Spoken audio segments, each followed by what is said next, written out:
Hello, I'm sorry. Gee whiz, just finished one remarkable video. People don't watch my stuff, eh? I don't know why. Perhaps they do. They don't believe me. I mean, people don't get into the stuff that I get into, but I think God is just bored. He has time. Well, in actual fact, there is no such thing as time within the confines of his understanding, which is way beyond ours. Anyways, Cowboy Jim, I'm going to tell you a short story. I'm trying to jam as many of these in as I can, and that's the way it is. Oh, some years ago, working for some company off in some mine, running a haul truck. Actually, I think they actually had me on a hoe, which is something I love, and I was just scratching boxes. I don't care. I'd sit in the same place and digging and fill and redig the same hole. There's something within my heart, soul, spirit, and when I get into a strong machine, my God does something. And dear Lord, He enables me to run anything.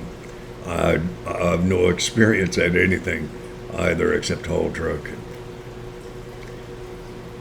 I will concentrate.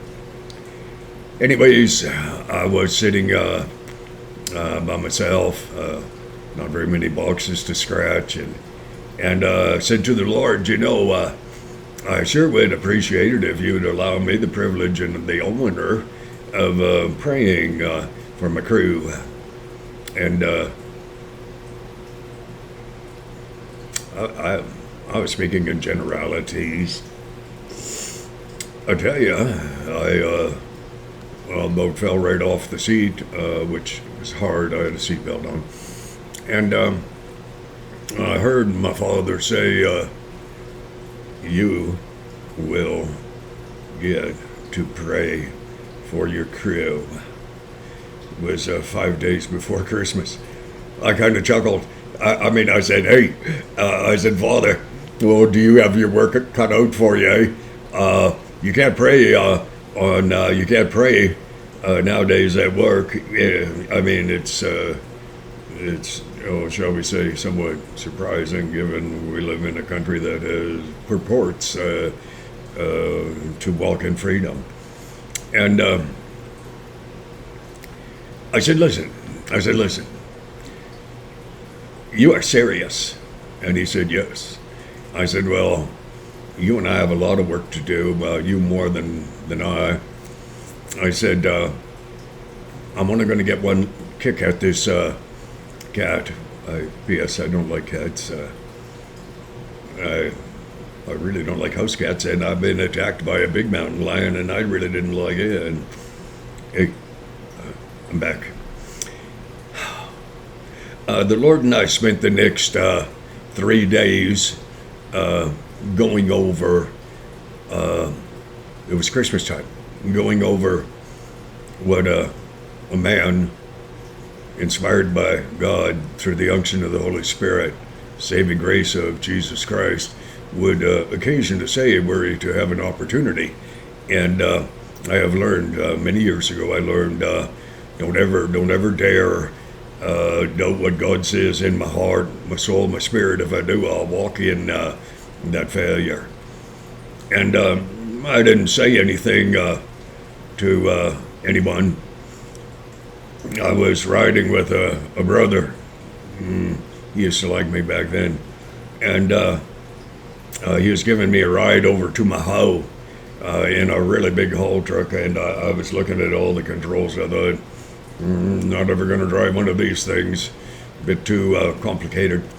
And over the radio, a wonderful man. Oh, a wonderful man. He came on the radio and he said, in general terms, he said, I sure wished I could get Jim to read the Christmas story. This was the Tuesday before Christmas, whatever year it happened to be, and all that crap. And he said, I just love his voice. And I thought, oh my. I looked at that guy sitting, he's driving. I don't usually like riding with people, but too many controls, crap like that. I looked at him and we looked at each other and fortunately stayed on the road, and he said, what do you think of that? And I said, well, I think it was 3 days ago God told me he was going to give me an opportunity to pray for the crew, and he looked at me and he believed me because he knows me. And anyways, I grabbed the radio and I said, brother, I said, I'd be glad he said, read. I can read, but I actually prefer to put my own inflection, shall we say, hard interpretation on what I'm trying to do. And I said, I would be honored to do that Christmas story. He had no idea. He said, you think you can do it? And I thought, geez, I can take 22 minutes just to say good morning. That's even without a coffee. And I said, pretty sure. He said, well, this is your last night. He said, if you're going to do it, you're going to do it. And I said, I sure would like to do it. This is about 9:30, 10. I got to my backhoe, nice little hoe, small, but oh dear Lord, my God taught me how to scratch boxes and other things like that. And I was kind of working away in my mind because there were no stupid trucks for me to work on. Anyways, first break came 11. I didn't say a word. And next break came 2. I didn't say anything. Finally, he come on at a couple of minutes to the last break, and he said, Jim, you only have this break ahead of us. That's all. I said, sir, I need you to ask me publicly to do this. He said, Jim, I'm asking. I said, thank you, sir. I'll do it right away. I knew that if I took it upon myself with a permission, although he had given it, invited, that I'd probably be fired anyways. That's funny now. I have been let go. Anyways, break came. I said, sir, I said, my brother, I said, do you want me to do this now? He said, yes, Jim. I said, good. And the Lord and we went to work. We'd been practicing for 3 days, and I started off with the birth of Jesus Christ in the body of a wonderful baby girl child, and I concentrated on that for about a minute and a half, and then I went straight to the cross, and I delineated with the clarity that only God can give you, that God's purpose in Jesus Christ coming to this earth was, in great part, I'll call it twofold. One, he needed to find a way to enable us as corrupt humans to find a way to be at peace with him. That way was Jesus' crucifixion, his life, his birth. And it always hurt my heart, my soul, my spirit to think about what Jesus had gone through on the cross. And then I read the book of John at work at coffee break. I don't even like coffee breaks, but then I thought, hey, I'm gonna read this little Gospel of John. And I like King James, but it's because it's kind of poetic. But this was some other weird little version, and I don't even know what it was. But I'm telling you, God touched my heart with it. You see, though Jesus did suffer more than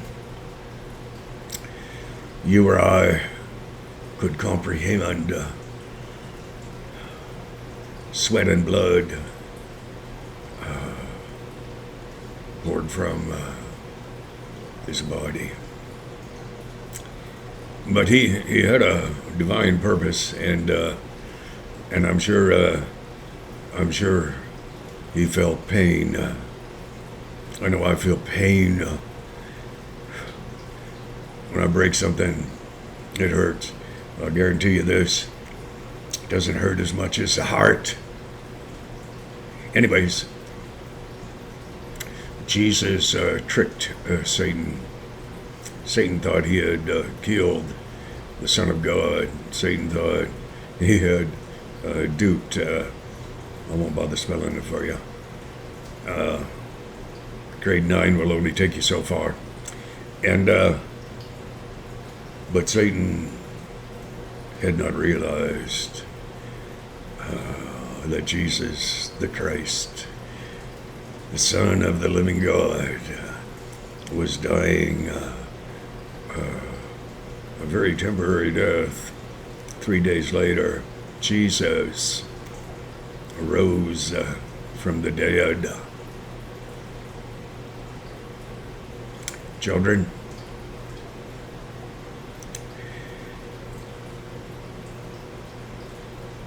there are places in the New Testament where they speak of scribes, Pharisees, etc., being whitewashed sepulchres, clean on the outside, corrupt on the inside.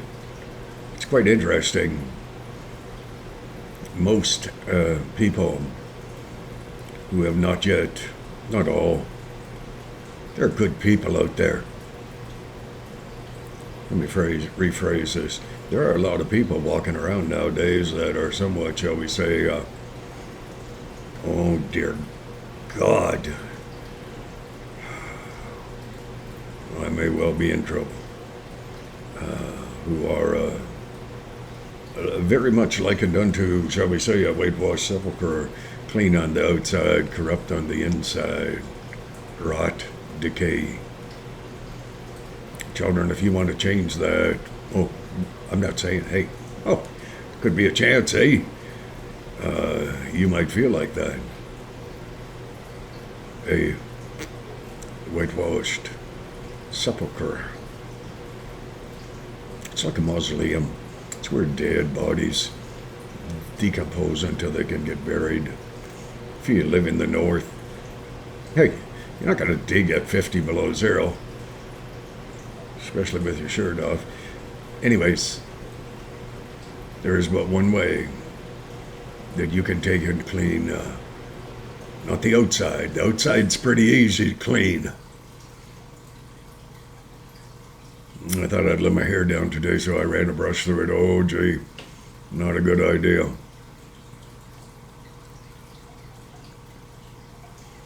There's a simple prayer. It says, God, forgive me. I accept that Jesus Christ took my place on the cross, took my sin, yours incidentally if you choose, upon himself. And he died carrying, well, I hope you'll agree with me, our sin. He took that to the grave. He rose from the dead and brought new life to you and I. Third sentence, God, I'm sorry. Fourth, I'm made to be what you want me to be. Children, I'm trying to be more succinct, cogent, coherent. I did try to fetch a compass around and circumnavigate this whole thing. I do so hope you don't have a clue what I just said. Well, that's my King James Bible speaking. Children, you're going to live till you die. Oh boy, I thought I was going down not too long ago. My father, I want you to know I'm real. My father, though he declares I'm fearfully and wonderfully made, I quite often am a bit coarse. Maybe a terrible surprise. Children, only you can choose. You can choose life, eternal, present. You can choose to turn your back on anything and everything other than what you desire. Children, your choice. I just hope you choose wisely, and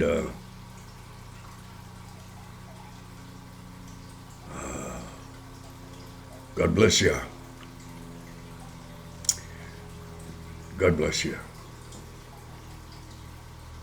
If I could never learn how to post these things, I'm telling you, oh, I'd have a lot more online. I do know how to shut it down, evidently, so you have a good day. You are going to live until you die.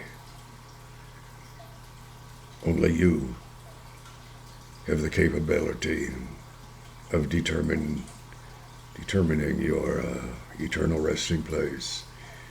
I don't rest much. I'm going to tour around heaven, and